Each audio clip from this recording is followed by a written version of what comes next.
ดีมื้อนี้ห้านเฮามีสินค้ามานำเสนอเนาะตัวนี้จะเป็นกระเป๋าเข้าไม้ใส่ PCP เนาะกระเป๋าตัวนี้ความรวงยาวจะอยู่ที่1 เมตรเนาะทางนี้จะอยู่ที่20 เซนเนาะขนาดทางนี้แมน10 เซนทางในจะมีฟองน้ำหนาๆเลยเนาะทางในจะเป็นแบบนี้เลยเด้อมีฟองน้ำแบบนี้เลยเจ้าสำหรับตัวนี้แมนใครเห็นคลิปนี้แมนราคา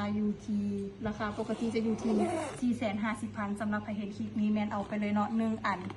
ย้ำวัน1 อันราคา350,000กีบเนาะมาสุดนี้จะมีสีนี้เนาะมีสีน้ำตาลแล้วมีสีเขียวแล้วจะมีสีดำมาสุดนี้จะมีสีด้วยกันเนาะพิเศษ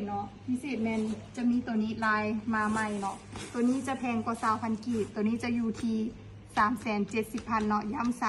370,000สำหรับตัวนี้เนาะและสำหรับลูกค้าคนใดที่ว่าถามว่ามีโตที่ว่าแมทซาวบอเขาออกมาให้เด้อตัวนี้จะอยู่ที่แมทซาวเนาะ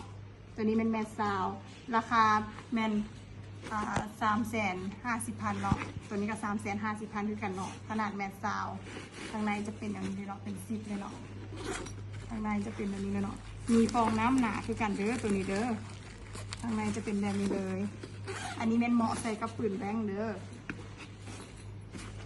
ขายนี่เลยเนาะแล้วพิเศษไปกว่านั้นทางร้านเฮาเนาะก็ยังมีแบบเป๊ะแบบนี้เลยเนาะแบบเป๊ะสำหรับหลายคนถามแบบเป๊ะแบบนี้เลยขนาดตัวนี้ก็จะอยู่ที่1 เมตรยาว30 เซนทำมาเป็นข้างในกันเลยเนาะเวลาใส่จะเป็นแบบนี้เลยข้างในจะมีฟองน้ำแบบนี้เด้อแบบนี้เลยเนาะวิธีใส่โอเคเนาะสำหรับลูกค้าคนใดสนใจที่ว่าต้องการอยากได้สั่งทาง WhatsApp ของเขาเลยเนาะ98464155เนาะ